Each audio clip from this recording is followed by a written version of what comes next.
Collateralizing America with Sam Davis, Part 5.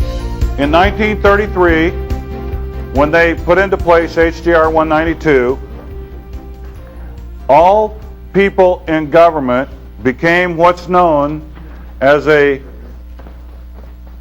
constitutor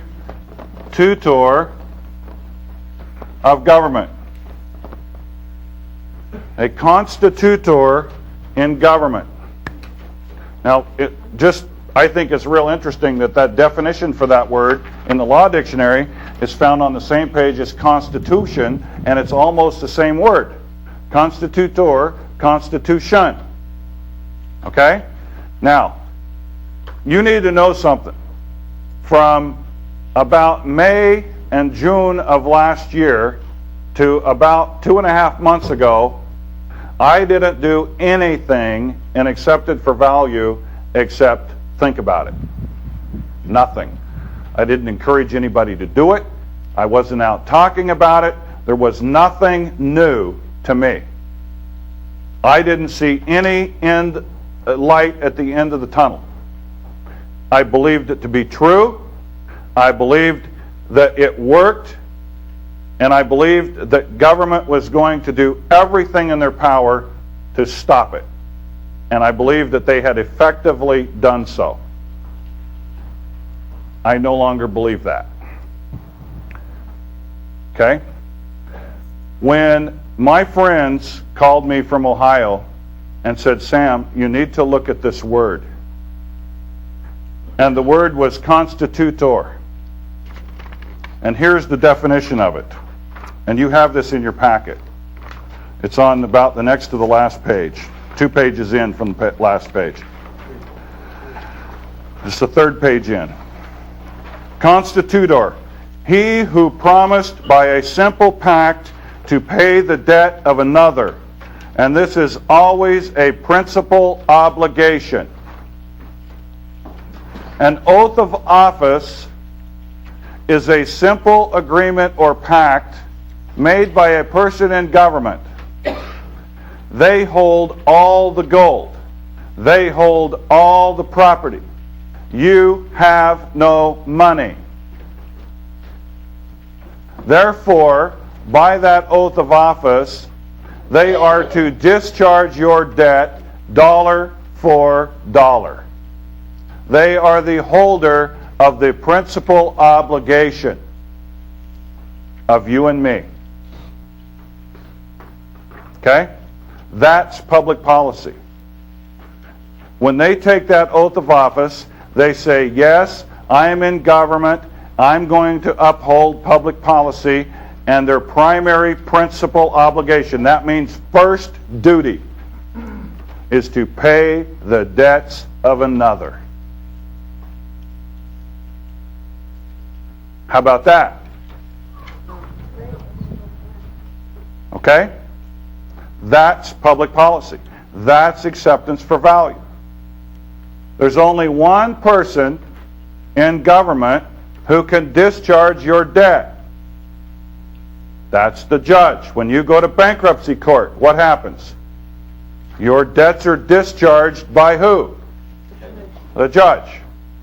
Now, there's only one other person that can do it. That's you. When you accept the charge and discharge it, it works like this. I have a friend in Texas, and he walks down the aisle when they call his name in court, and he says, my name's John Smith. I'm here to contract. Who's first?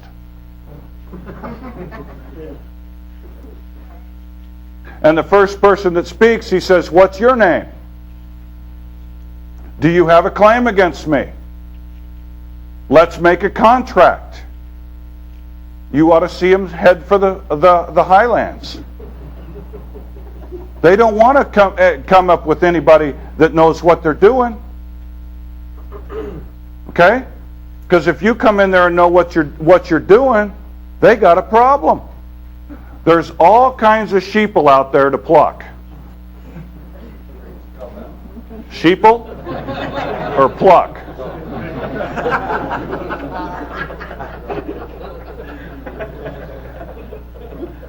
Okay?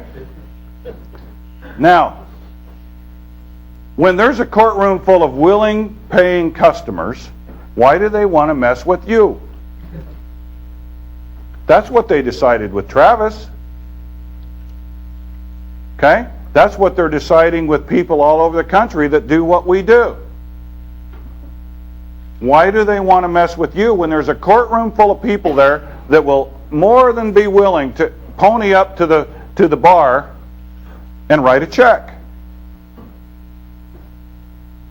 If in a courtroom in little old Boise, Idaho, where a traffic jam lasts 30 minutes and it makes the news, when it costs them $26.75 a minute, and that was 5 years ago, pretty soon, a minute here, a minute there, that adds up to real money. And if you're there for 45 minutes holding up business and commerce, you're costing them money. Okay? That's why they threw the book at me, because I made them put me through the process. When they made a run at me last year, and they'll probably come back and make another one after this video, I said, I'm in it for the full meal deal, and if you're going to come, bring it all, and I'm going to go through every step of the way. Because when I come out of it, I'm going to know exactly what you do and how you do it. Okay? So, you got a willing student here. Come on. Okay? Now, if everybody took that position, guess what? The game is over. Okay? When we get a little bit of backbone and we say, I'm not going to do this. If you're going to put me through the mill, put me through the full meal deal. I want to know every step of the way, and I'm going to do everything I can do to make you go through every process you have to go through, because I want to know at the end of this exactly what has taken place so that I can go tell everybody. Okay? Now, a constitutor of government is the guy who took the oath of office. And his principal, primary, first obligation is to pay my debts. Why? Because he took my property and ability to pay. All property belongs to the state. They took the substance. They left me the paper. The paper isn't dollars. All they need now is my signature and okay. That's all they need. Now, I think that part of the resistance to this has been that, number one, they didn't think we'd ever figure it out. Number two, they weren't prepared when we did. Now, there's a friend of mine that manages a radio station in California that makes phone calls to these people as a investigative reporter. He's one of my best friends. He called the Department of Treasury, and he says, by the way, what's happening with all these documents that I'm hearing about? And this lady says, oh, man, do you realize that as of the end of February of this year, 11 million documents had been sent to Washington, D.C. in this process? They have them in boxes in a room, waiting to figure out what to do with them. Yes. Okay? UCC-related documents, bills of exchange, that type of thing. 11 million documents. Now, I was hoping for 20,000. I really was. I would have thought 20,000 would have been really good. Yeah. You know, Sam, it's interesting that in the 87 years of existence of the Fed, that the national debt never went down until a couple of years ago. Yeah. And the advent of acceptance for value, national debt going down are date coincidence. Yes. Yeah, he said that in the 87 years of the Federal Reserve, the national debt's never gone down until 2 years ago when acceptance for value started. And, you know, there was a big article in the paper here a year ago about this time that the government had bought back $1 billion of the national debt.